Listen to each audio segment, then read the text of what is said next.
Again, everyone, my name is Kevin Richardson, and I'm back again with another installment of A Chapter a Day to Keep the Devil at Bay, where I read a chapter of the Bible each day from three different versions of the Bible: the King James, the New International Version, as well as the New Living Translation. Today I'll be reading from chapter 18 of Genesis, and I'll start with the King James Version. And the Lord appeared unto him in the plains of Mamre, and he sat in the tent door in the heat of the day. And he lifted up his eyes and looked, and lo, 3 men stood by him. And when he saw them, he ran to meet them from the tent door, and bowed himself toward the ground, and said, My Lord, if now I have found favor in thy sight, pass not away, I pray thee, from thy servant. Let a little water, I pray you, be fetched, and wash your feet, and rest yourselves under the tree. And I will fetch a morsel of bread, and comfort ye your hearts. After that ye shall pass on, for therefore are ye come to your servant. And they said, So do as thou hast said. And Abraham hastened into the tent unto Sarah, and said, Make ready quickly 3 measures of fine meal, knead it, and make cakes upon the hearth. And Abraham ran unto the herd, and fetched a calf tender and good, and gave it unto a young man, and he hasted to dress it. And he took butter and milk and the calf which he had dressed, and set it before them. And he stood by them under the tree, and they did eat. And they said unto him, Where is Sarah thy wife? And he said, Behold, in the tent. And he said, I will certainly return unto thee according to the time of life, and lo, Sarah thy wife shall have a son. And Sarah heard it in the tent door which was behind him. Now Abraham and Sarah were old and well stricken in age, and it ceased to be with Sarah after the manner of women. Therefore Sarah laughed within herself, saying, After I am waxed old, shall I have pleasure, my Lord being old also? And the Lord said unto Abraham, Wherefore did Sarah laugh, saying, Shall I of a surety bear a child which am old? Is anything too hard for the Lord? At the time appointed I will return unto thee according to the time of life, and Sarah shall have a son. Then Sarah denied, saying, I laughed not, for she was afraid, and he said, Nay, but thou didst laugh. And the men rose up from thence, and looked toward Sodom, and Abraham went with them to bring them on the way. And the Lord said, Shall I hide from Abraham that thing which I do? Seeing that Abraham shall surely become a great and mighty nation, and all the nations of the earth shall be blessed in him.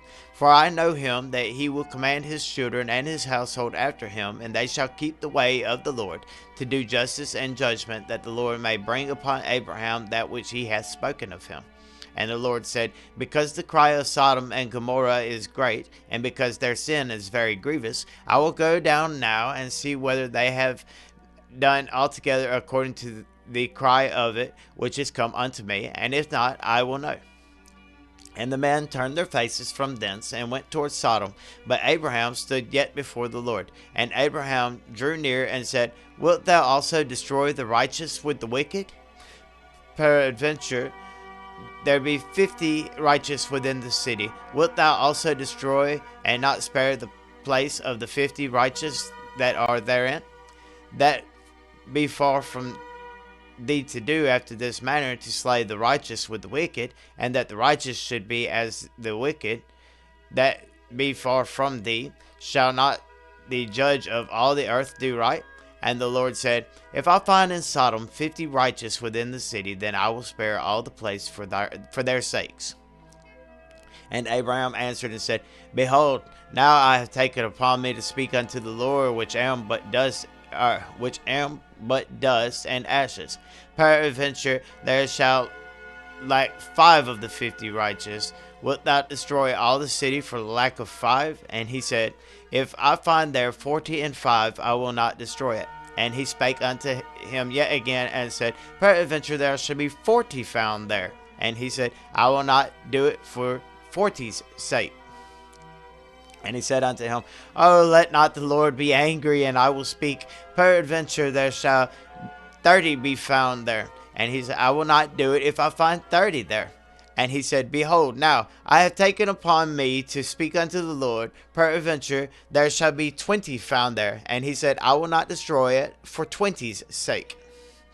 And he said, Oh Lord, not the Lord be angry, and I will speak yet but this once. Peradventure 10 shall be found there. And he said, I will not destroy it for 10's sake. And the Lord went his way as soon as he had left communing with Abraham. And Abraham returned unto his place. That's it for chapter 18 in the King James Version, which is really difficult to read at times, as I have said.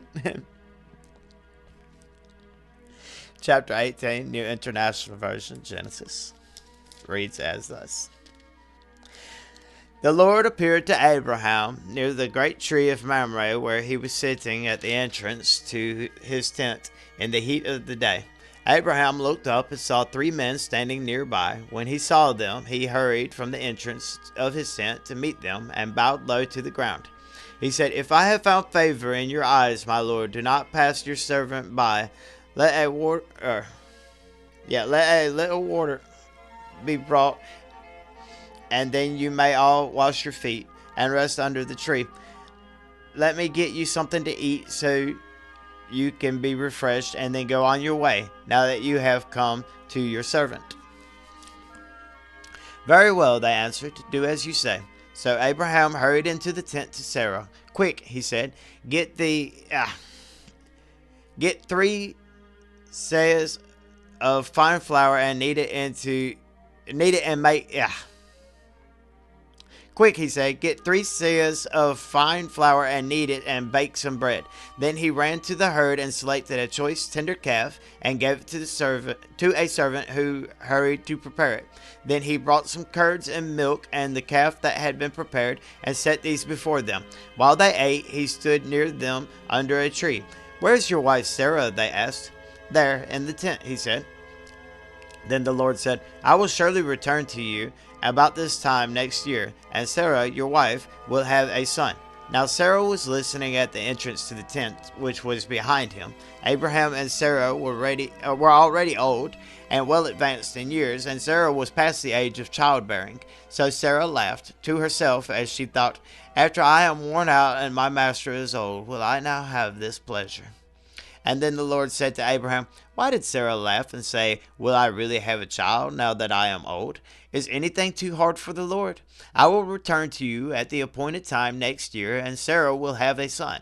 Sarah was afraid, so she lied and said, I did not laugh. But he said, Yes, you did laugh. Abraham pleads for Sodom. When the man got up to leave, they looked down towards Sodom, and Abraham walked along with them to see them on their way. Then the Lord said, Shall I hide from Abraham what I am about to do? Abraham will surely become a great and powerful nation, and all nations on earth will be blessed through him. For I have chosen him, so that he will direct his children and his household after him to keep the way of the Lord by doing what is right and just, so that the Lord will bring about for Abraham what he has promised him. Then the Lord said, The outcry against Sodom and Gomorrah is so great, and their sin is so grievous, that I will go down and see if what they have done is as bad as the outcry that has reached me. If not, I will know. The men turned away and went towards Sodom, but Abraham remained standing before the Lord. Then Abraham approached him and said, Will you sweep away the righteous with the wicked? What if there are 50 righteous people in the city? Will you really sweep it away and not spare the place for the sake of 50 righteous people in it? Far be it from you to do such a thing, to kill the righteous with the wicked, treating the righteous and the wicked alike. Far be it from you. Will not the judge of all the earth do right? The Lord said, If I find 50 righteous people in the city of Sodom, I will spare the whole place for their sake. Then Abraham spoke up again. Now that I have been so bold as to speak to the Lord, though I am nothing but dust and ashes, what if the number of the righteous is 5 less than 50?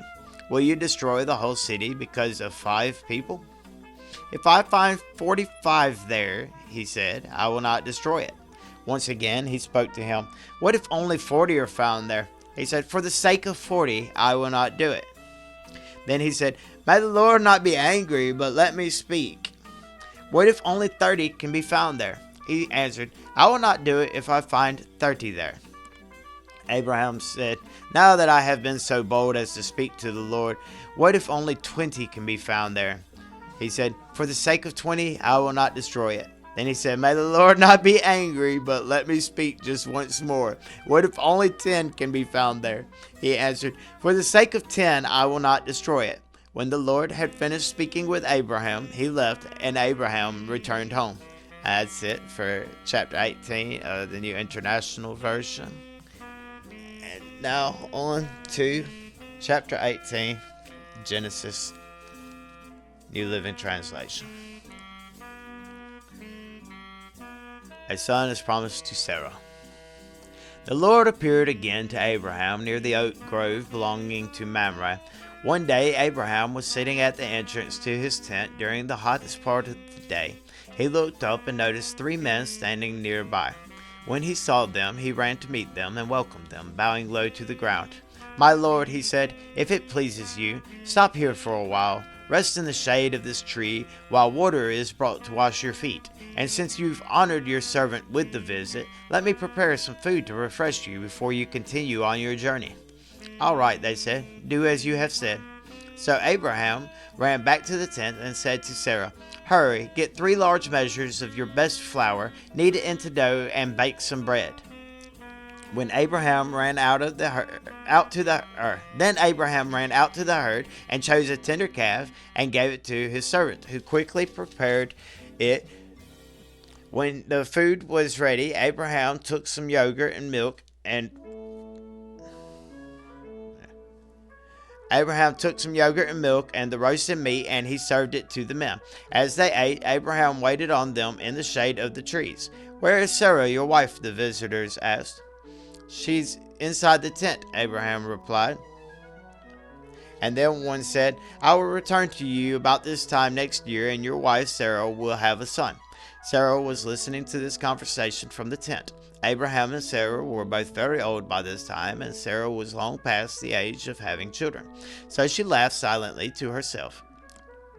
How could a worn-out woman like me enjoy such pleasure, especially when my master, my husband, is also so old?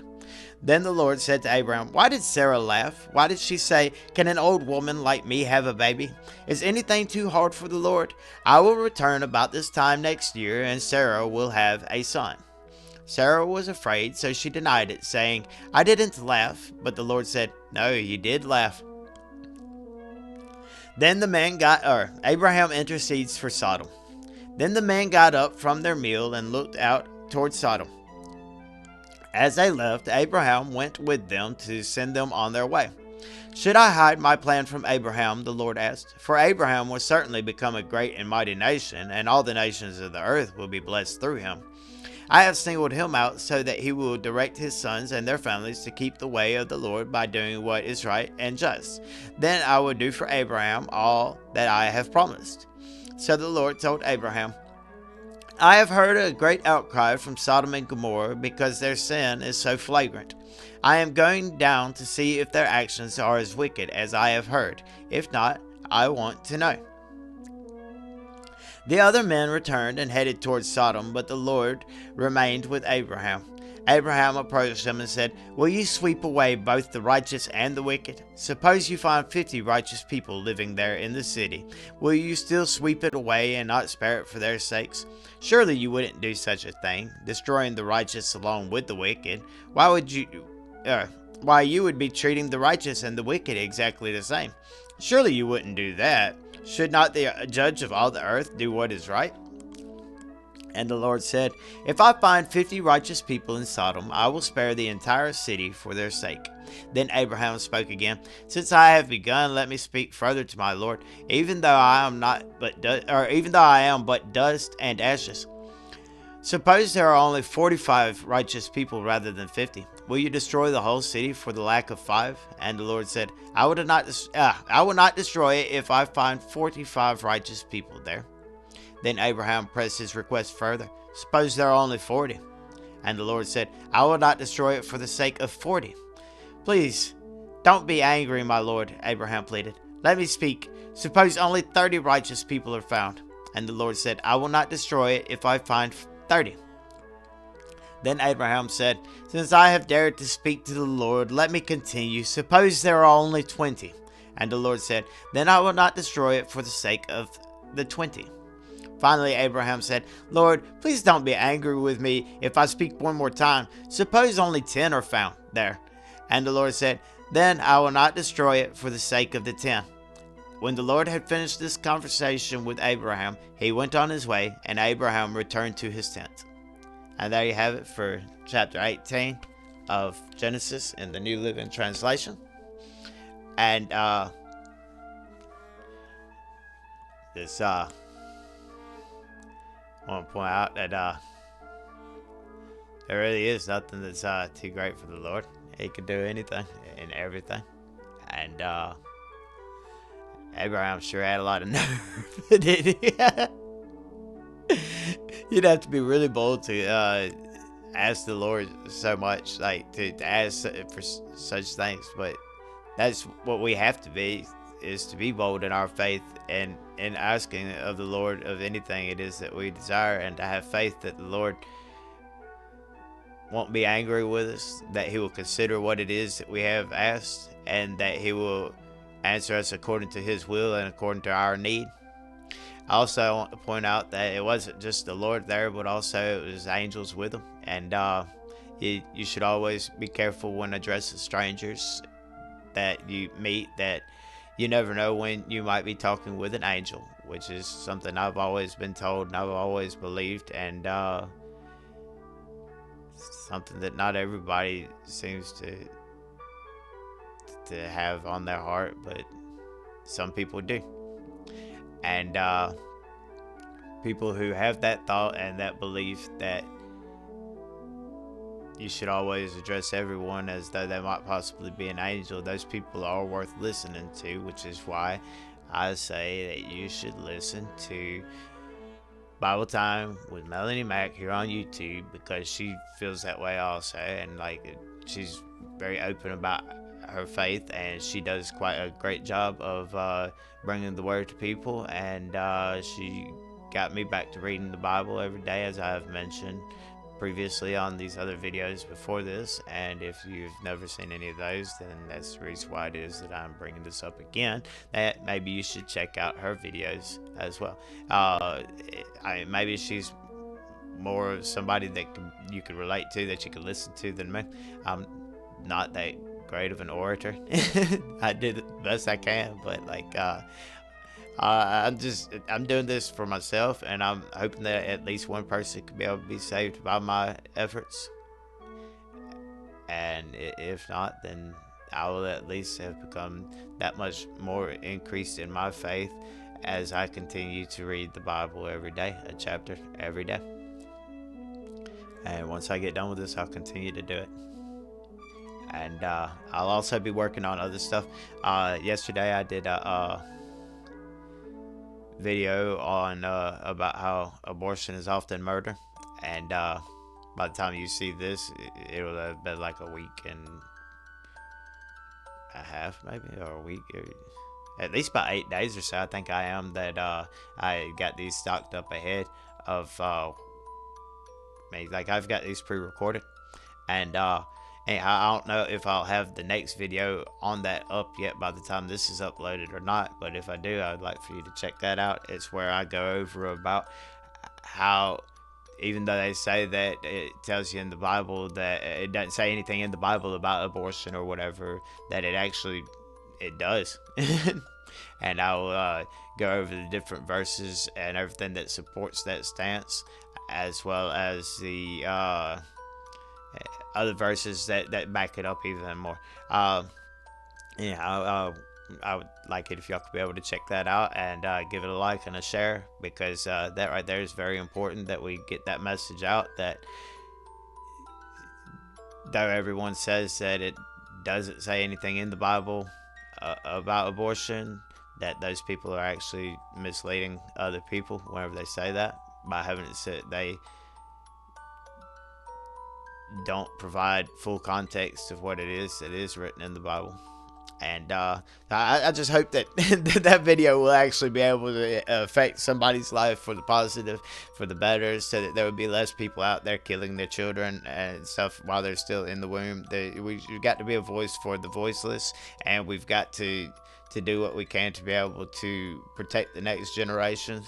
When I was growing up, I had a placard on my wall that I used to keep. I kept it all the way up until I think I was 21, 22 years old whenever I lost track of it. I think it might have been at my mom's house. It might be among the stuff that my cousin has that he collected from my mom's house whenever after she passed on. But it was a placard. It had a picture of a baby on it with the blanket over its head, and it was sitting there like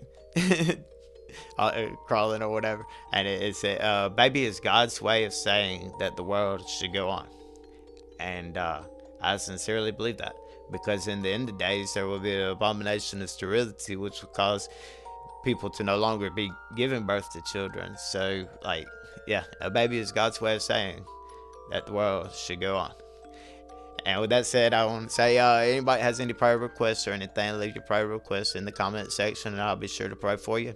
And if you have anything further to discuss about what it is that I taught today, then leave those comments in the comment section, and I'll get back with you.